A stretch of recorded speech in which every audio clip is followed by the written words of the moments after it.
In this week's report, we got an update on the Coastal Kayak Clash, striped bass in Maine, bottom fishing in Massachusetts, great mixed bag action taking place in Rhode Island as well as inside Long Island Sound, and details on Big Doug's Memorial Saltwater Shootout. Let's check it out. The fishing news is sponsored by these fine partners. Hey, Toby Lapinski for Fisherman magazine with this week's web video fishing forecast for New England.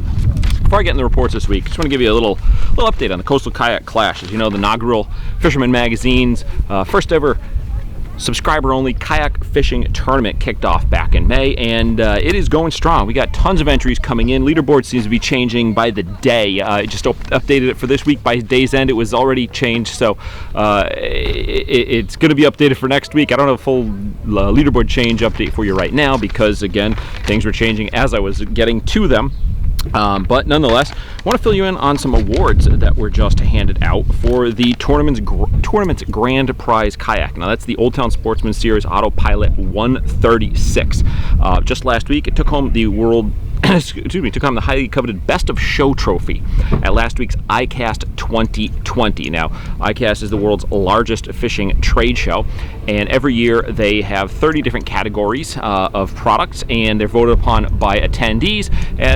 So you win each of those 30 category winners is then put together, and the attendees once again vote on the Best of Show from those 30 top choices. Well, the Autopilot 136 took Best Boat and subsequently ended up walking away with the Best of Show trophy. So that's right, we're giving away the ICAST 2020 Best of Show product, which is that Old Town Sportsman 136 as the grand prize in the Coastal Kayak Clash. Now, we got a full write-up on the full list of winners from ICAST last week, right now at thefisherman.com. We outline, obviously, not just the details on the Best of Show, but all of those Best of categories that went along. A bunch of our really, really good product partners won awards last week, in addition to Old Town. Our friends at Humminbird, Shimano, St. Croix, Pure Fishing, pretty much everyone that we associate here with at the magazine it won something last week. So we're obviously very proud of that. And regarding Coastal Kayak Clash, again, this is subscriber-only, kayak-only, multi-species, season-long kayak fishing tournament. You got to be a subscriber to the magazine, then you just got to register your name for the tournament. Of course, all the details are available at thefisherman.com. You can subscribe right there. You can sign up for the tournament. You can get all the details registered, do whatever you need to know. Take a look at the huge slate of prizes that were given away. In addition to that kayak, we've got Humminbird electronics. We've got rods from Fenwick. We've got reels from Penn. We've got gift certificates to Yak Attack for all the kayak gear that you could possibly need. Just tons of great stuff. Yak Lights hooked us up. They're hooking up a lighting system on that grand prize kayak. So we had all broken down for you at thefisherman.com. So head on over there right now, give it a look, and good luck fishing off the yak this year. All right, hopping into the reports. We're going to begin up in Maine this week, and Fisherman subscriber Justin Cooper checked in. He sent me an email over the weekend. Said he's been doing pretty good up in the surf up in Maine, which is one of the highlights in a rather difficult surf fishing season here in New England, southern New England, even on down to Long Island, at times New Jersey. It's been difficult, but Justin's been doing well. He's been fishing Gravity Tackle GT eels in the surf, and he's been getting anywhere from teen to low 30-pound class fish on them. He even took first place in the first annual Andy Boyd Memorial Catch and Release Striper Tournament recently with a fish that he caught on one of those GT eels. And let me just say, I can attest to the fish catching ability of those lures. I've been fishing them for last couple of seasons in the surf, taking a bunch of fish to about 38 pounds on them from shore so far. And just this week, I bested 50 pounds by boat on one. But you're going to have to stay tuned for the details on that fish in an upcoming article. Not totally giving it all away right here today. So stay tuned. We'll have full details on that. And of course, check them out. That's the Gravity Tackle GT eels. Let's see, moving on down into Massachusetts. Bottom fishing remains very good in Buzzards Bay, as it has been for quite some time this year. Captain Jason Colby of Little Sister Charters has been hammering away at the black sea bass, fishing out of Westport, Massachusetts. As sort of everybody's been reporting, he's even saying the fluke fishing has been tough. He's picked up a couple here and there, but for whatever it is, fluke fishing has been difficult up that way, but the sea bass are more than making up for it, and they're getting a whole bunch of variety along the way as well. So they're getting porgies, bluefish, stripers, even had a keeper tog this week. Of course, the albies are going to start popping in as well, and Jason will take some runs out deep if you want to go for cod or mahi, what have you. So hit him up if you want to do a private charter or an open boat. He wanted me to remind everyone, however, the best way to get in touch with him is via email at fishinglsister@aol.com. He uses a different email address for his daily report updates that he sends out. That's not the email. Do not reply to that newsletter that he sends every day. You got to email him at fishinglsister@aol.com if you want to check availability and book a spot. And then sliding over the line into Rhode Island. Haven't had a whole lot of video contributors recently. I know Dave gave me one. It was last week, week before I think it was. Anyway, this week we got one coming back. TJ Kopecki checked back in with a video report for the East Bay in Rhode Island. Thanks, Toby. Hey guys, nice to be back reporting. Just want to say I had a great weekend of fishing out on Breton Reef this weekend. We had a variety of species from stripers to fluke to sea bass, scup, and of course sea robins are everywhere.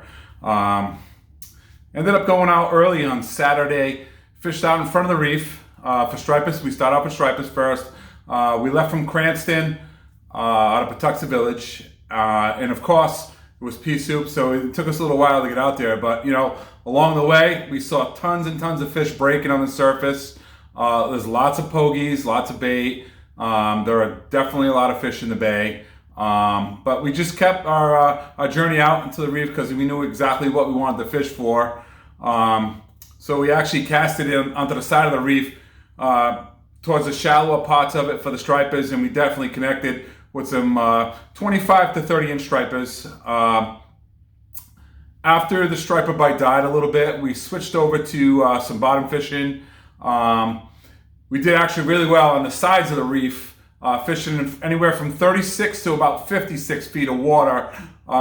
We definitely just started getting into some nice fluke. And for the fluke fishing, I was pretty much just using a basic, I was using a 3-ounce Spro bucktail and a chartreuse and white, and had the high-low rig with a piece of gulp on both.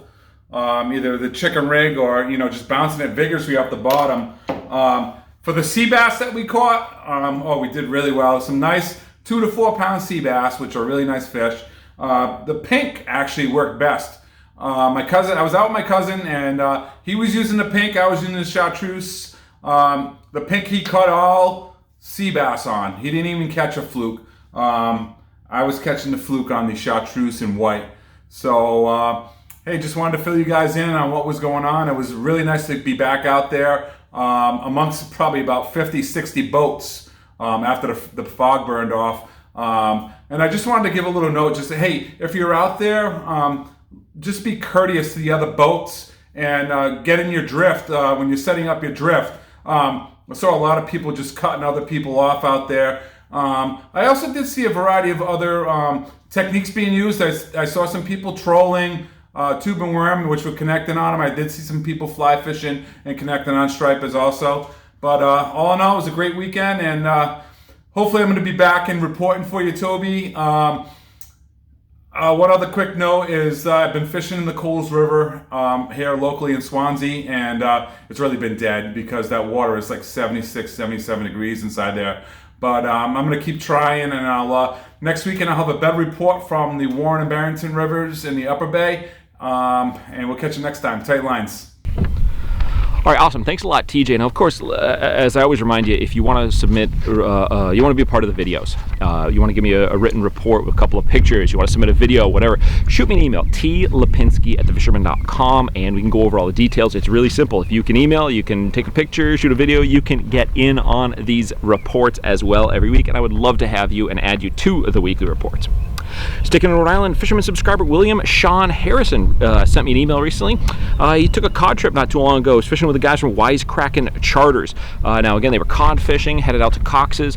He bagged 4 good-sized keeper cod, but for him, for the day, he got his personal best winter flounder. It was a 21-inch, 4.5-pound winter flounder. That's not a fluke. That is a winter flounder. It's something you don't hear about too often in Rhode Island waters, especially that size. A very good catch. That's an awesome catch really anywhere, but especially in Rhode Island. You do hear some of the deep waters in the fall produce some big winter flounder like that, but in spring, summer, don't hear them too often. So congratulations on that awesome catch.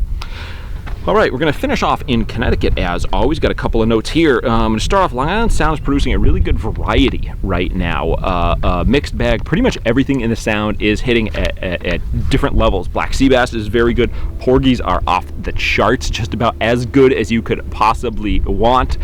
Bluefish are so-so, not too bad. We're starting to hear some snappers popping up. Striped bass is spotty as it is everywhere else. They're here one day, they're gone the next.